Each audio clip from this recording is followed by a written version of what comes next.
നമസ്കാരം. ഭസ്മാസുരന് വരം കിട്ടിയതുപോലെയായിരുന്നു പിണറായി വിജയന് കേരളത്തിന്റെ ഭരണം കിട്ടിയത്.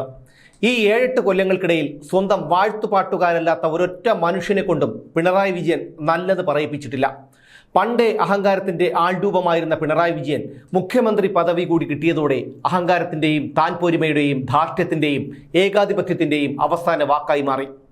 മുന്നണിയിലുള്ള CPIയെ പിണറായി വിജയൻ എപ്പോഴും കണ്ടത് ഒരു അടിയാള മനോഭാവത്തോടെയായിരുന്നു. കാനം രാജേന്ദ്രൻ CPIയുടെ സംസ്ഥാന സെക്രട്ടറി ആയിരുന്നപ്പോൾ പിണറായി വിജയൻ ചെയ്തിരുന്ന പല കൊള്ളരുതായ്മകളെയും യാതൊരു മനസാക്ഷി കുത്തുമില്ലാതെ ന്യായീകരിച്ചു. ഇത് അണികളിൽ തന്നെ പലപ്പോഴും അമർഷത്തിന് ഇടയാക്കുകയും ചെയ്തു. പിന്നീട് ബിനോയ് വിശ്വം സംസ്ഥാന സെക്രട്ടറി ആയപ്പോൾ മാറ്റം വരുമെന്ന് പ്രതീക്ഷിച്ചിരുന്നവരും നിരാശരായി. പക്ഷേ ദിവാകരനെ പോലെയുള്ള മുതിർന്ന CPI നേതാക്കൾ സഹികെട്ട് പരസ്യമായി തന്നെ CPMനെയും സംസ്ഥാന സർക്കാരിനെയും വിമർശിച്ചു തുടങ്ങി. ഇതോടെയാണ് നേതാക്കൾക്കും അണികൾക്കും പിണറായി വിജയനും സംസ്ഥാന സർക്കാരിനും CPMനുമെതിരെ ശബ്ദമുയർത്താൻ ധൈര്യം വന്നു തുടങ്ങിയത് എന്ന് വേണമെങ്കിൽ പറയാം. അതിന്റെ ഉദാഹരണമാണ് CPI എറണാകുളം ജില്ലാ കൗൺസിലിൽ മുഖ്യമന്ത്രി പിണറായി വിജയനെതിരെയും സ്വന്തം പാർട്ടിയിലെ തന്നെ മന്ത്രിമാർക്കെതിരെയും രൂക്ഷമായ വിമർശനമുയർന്നത്. ആട്ടും തുപ്പും അടിയും തൊഴിയും കൊണ്ട് ഗത്യന്തരമില്ലാതെ ബന്ധുവീട്ടിൽ കിടക്കുന്ന കയറിക്കിടക്കാൻ ഒരു ഇടമില്ലാത്തവനെ പോലെയാണ് CPI മുന്നണിയിൽ ഇതുവരെ തുടർന്നിരുന്നത്. അളമുട്ടിയാൽ ചേരയും കടിക്കും എന്നാണല്ലോ ചൊല്ല്. മുന്നണി മാറ്റം വേണമെന്ന് ഇപ്പോൾ പാർട്ടിയിൽ ആവശ്യമുയർന്നിരിക്കുകയാണ്. ഇടുക്കി ജില്ലാ കൗൺസിൽ യോഗത്തിലാണ് മുന്നണി മാറ്റം വേണമെന്ന ആവശ്യം ഉയർന്നിരിക്കുന്നത്. LDFിൽ നിന്നതുകൊണ്ട് പാർട്ടിക്ക് യാതൊരു ഗുണവും ഉണ്ടാകില്ലെന്ന തിരിച്ചറിവും ഇപ്പോൾ പൊതുവികാരമായി ഉയർന്നിട്ടുണ്ട്. തങ്ങളുടെ 4 മന്ത്രിമാർക്കെതിരെയും കടുത്ത വിമർശനമാണ് കൗൺസിലിൽ ഉയർന്നിരിക്കുന്നത്.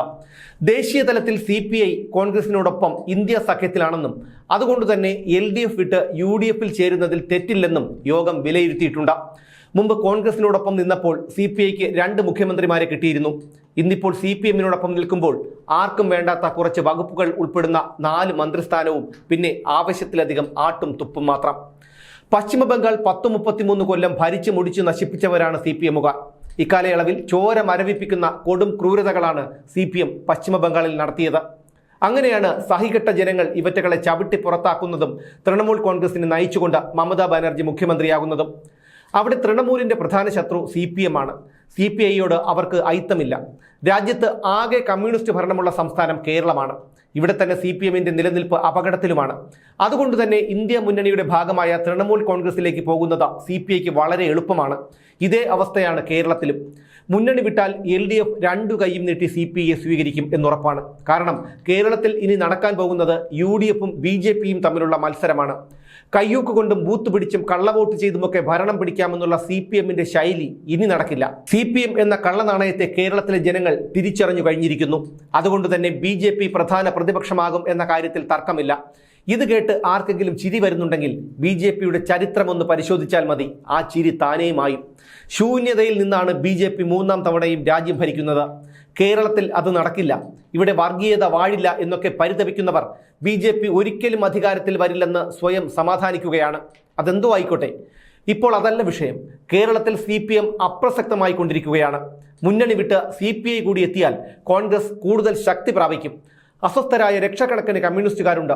അവരൊക്കെ CPIയിലേക്ക് പോകും. പിന്നെയുള്ളത് 3 ബ്രാക്കറ്റ് പാർട്ടികളാണ്. കേരള കോൺഗ്രസ് എമ്മും Bയും Sഉം. ഓരോ സീറ്റും വെച്ചുകൊണ്ടിരിക്കുന്ന ഇവറ്റകളെ കൊണ്ട് യാതൊരു ഗുണവുമില്ല.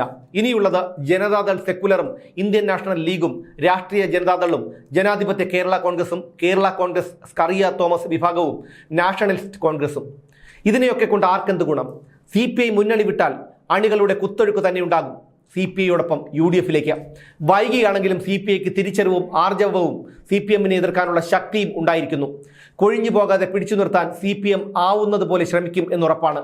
ഇപ്പോൾ മുന്നണി വിട്ടാൽ കുറച്ച് മാന്യതയെങ്കിലും CPIക്ക് മിച്ചമുണ്ടാകും.